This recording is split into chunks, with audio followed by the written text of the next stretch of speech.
मेरे दो सहयोगी इस वक्त तमाम जानकारी के साथ जुड़े हुए हैं, संतोष शर्मा और साथ ही मेरे सहयोगी हिमांशु भी जुड़े हुए हैं। हिमांशु, आपका रुख करते हुए किस तरीके से अंतर्राष्ट्रीय कनेक्शन जुड़ रहा है छांगुर बाबा का?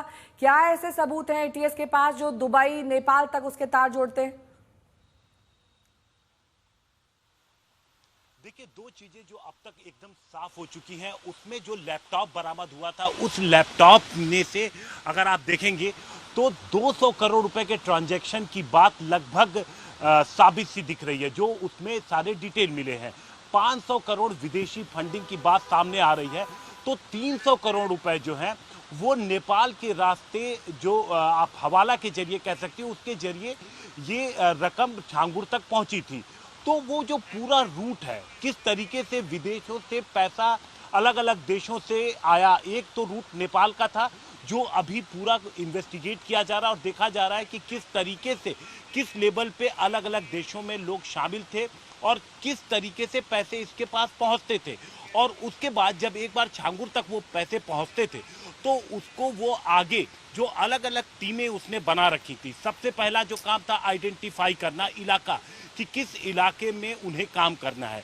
आइडेंटिफाई करने के बाद वो यूथ के ऊपर ज़्यादा टारगेट करता, तो यूथ को आइडेंटिफाई करते, उनके बीच पर्चे बंटवाते, उनको समझाने की कोशिश करते और फिर उनको वो लालच देते थे। तो इस तरीके से ये पैसा खर्च होता था।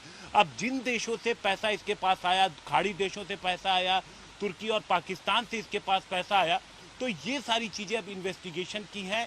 वहाँ पर कौन लोग इसकी मदद कर रहे थे, ये इन्वेस्टिगेशन का पार्ट है। और ख़ास तौर से अब जो एटीएस के जो आप कह सकती हैं जांच के दायरे में है, वो नेपाल और भारत के बॉर्डर के कुछ गांव हैं जहां पर इसकी संदिग्ध गतिविधियां देखी गई हैं। ठीक है, बहुत बहुत शुक्रिया आप दोनों का इस तमाम जानकारी के लिए। तो धर्मांतरण का संगठित नेटवर्क चलाने के आरोप में गिरफ्तार छांगुर बाबा और जलालुद्दीन के पाप के दो और मामले सामने आए हैं। एक मामला गाजियाबाद का है, दूसरा फरीदाबाद का।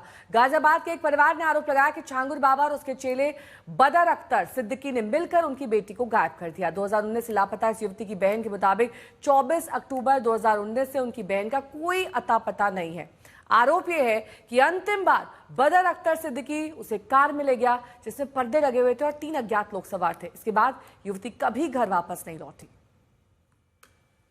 झांगुर बाबा के साथ बदर अख्तर सिद्दीकी है, इन्होंने ही मिलके मेरी बहन को गायब किया है। और इसके साथ में ही जो और बाकी लड़कियां हैं, मैं यकीन के साथ कहती हूँ, इन लोगों ने ही इनको गायब किया है। जब तक ये लोग नहीं पकड़े जाएंगे ना, तब तक लड़कियों का पता नहीं चलेगा। और मैं मोदी सरकार से मैं हाथ जोड़ के विनती करती हूँ कि ये ठीक है, इन्होंने बिला तोड़ दिए, 100 करोड़ का नुकसान हो गया, ये हो गया, लेकिन हमारा क्या? जो पीड़िता है, जो लड़कियां भी घर नहीं आई, उनका क्या? तो हमें और कुछ नहीं, हमारी बहन सुरक्षित अपने घर आ जाए, इस आदमी का पता चल जाए, बदर अख्तर सिद्दीकी का। झांगुर बाबा ये बहुत बड़ा रैकेट है। मुझे या किसी को पता ही नहीं, हम आइडिया नहीं लगा सकते कितना बड़ा रैकेट इनका चल रहा है। और हर लड़की को ये पैसे दिखा के लोभ लालच देना, हर लड़की को जॉब का झांसा देना, वहां चलना, ये अच्छी मतलब ऐसी लाइफ मेंटेन करके रखता था। जिम ट्रेनर का वो दिखाता था, अपनी बॉडी बिल्डिंग बना रखी थी उसने, ड्रग्स वगैरह भी देता था वो प्रिया को उसको।